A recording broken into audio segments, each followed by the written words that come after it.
আজকের এই সংবাদ সম্মেলনে একটা খুব সুন্দর কোশ্চেন করেছেন যে এবারে একটা ম্যারাথন ছুটি, দীর্ঘদিনের একটা ছুটি, যে ছুটিটার শুরু মূলত আজকে থেকেই।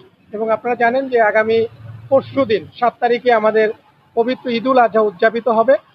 সেই ঈদুল আজহাকে কেন্দ্র করে যে একটা দীর্ঘ ছুটি, প্রায় 10 দিনের মতো ছুটির ব্যবস্থা করেছেন আমাদের সরকার।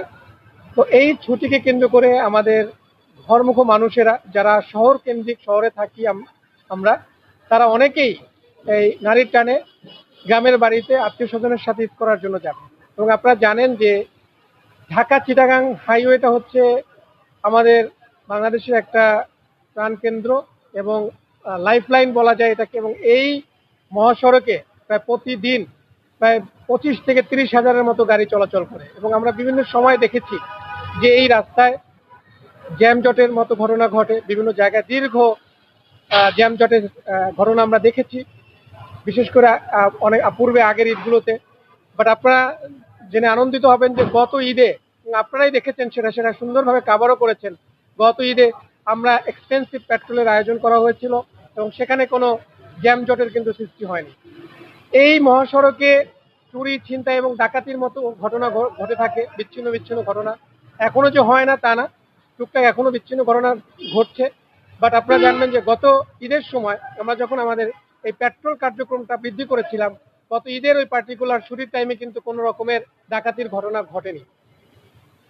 আমরা এই লক্ষ্যেই যাতে নির্বিঘ্নে এই মানুষগুলো শহরের মানুষগুলো যাতে তাদের গ্রামের বাড়িতে আনন্দের সাথে উদযাপন করতে যেতে পারে, সে লক্ষ্যেই আমাদের এই অ্যাগ্রেসিভ পেট্রোল বা এক্সপেন্সিভ পেট্রোলের আয়োজন করা হয়েছে।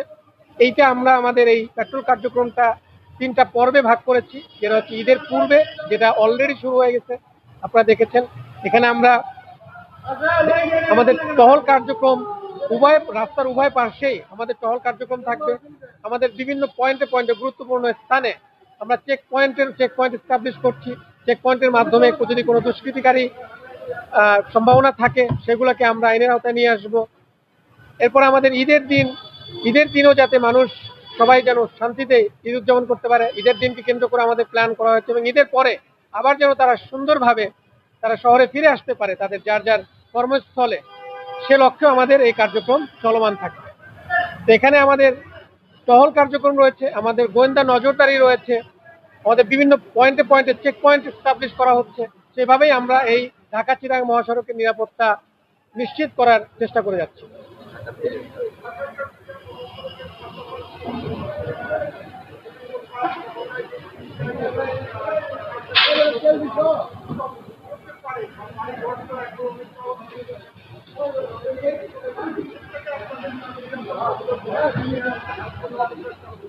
অবশ্যই আছে আমাদের, এটা তো বললাম মহাসড়ক কেন্দ্রিক। এছাড়াও যে ইম্পর্টেন্ট শহর যেগুলো আছে, বিশেষ করে নারায়ণগঞ্জ, আপনারা জানেন যে র্যাব 11-এর দায়িত্বপূর্ণ এরিয়া একটা বিশাল এরিয়া, এখানে অনেকগুলো জেলা একটা ব্যাটালিয়নের আন্ডারে।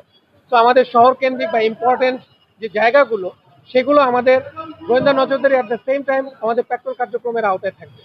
তো আমাদের যে আবাসিক এলাকাগুলোতে, সেসব এলাকাতে আমাদের টাইম টু টাইম আমাদের পেট্রোল যাবে। এটা ভেটারেন্স বলেন, সচেতনতামূলক ইসের জন্য বলেন, এটা আমাদের কার্যক্রম চলমান থাকবে। এবং আমাদের সে পরিকল্পনাও আছে যাতে শহরেও যেন কোনো ধরনের অপ্রীতিকর ঘটনা যেন না ঘটে।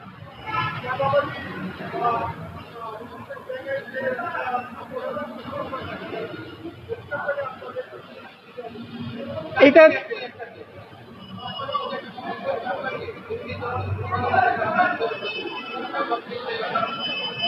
দেখেন, প্রথমে আসি কিশোর গ্যাংয়ের বিষয়টা। দেখেন, এটা একটা চলমান প্রক্রিয়া। আমাদের অভিযান কিন্তু কিশোর গ্যাংয়ের বিরুদ্ধে চলমান রয়েছে।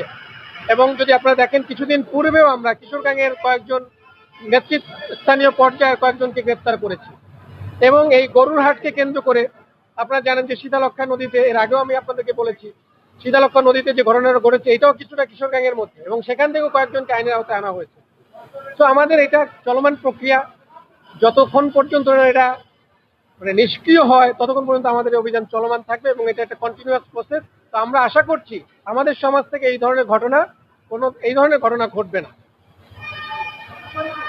চামড়া নিয়ে যেটা বলেছেন, যে হ্যাঁ, এটা নিয়ে যদি কারো কোনো অভিযোগ থাকে, আপনারা জানেন যে আমরা বিভিন্ন পশুর হাটগুলোতে আমাদের সাপোর্ট সেন্টার বা কন্ট্রোল রুম স্থাপন করেছি। এখানে যদি কোনো চাঁদাবাজি বা কোনো ঘটনা ঘটে থাকে, সেটার জন্য আমরা অলরেডি বলেছি, বিজ্ঞপ্তি দিয়েছি, আমাদের পেজেও আমরা দিয়েছি যে কোথায় কোথায় যোগাযোগ করতে হবে। সেখানে যদি কারো কোনো অভিযোগ থাকে, আমাদের কাছে যদি অভিযোগ করে, আমরা সেই অভিযোগ অনুযায়ী ব্যবস্থা গ্রহণ করব।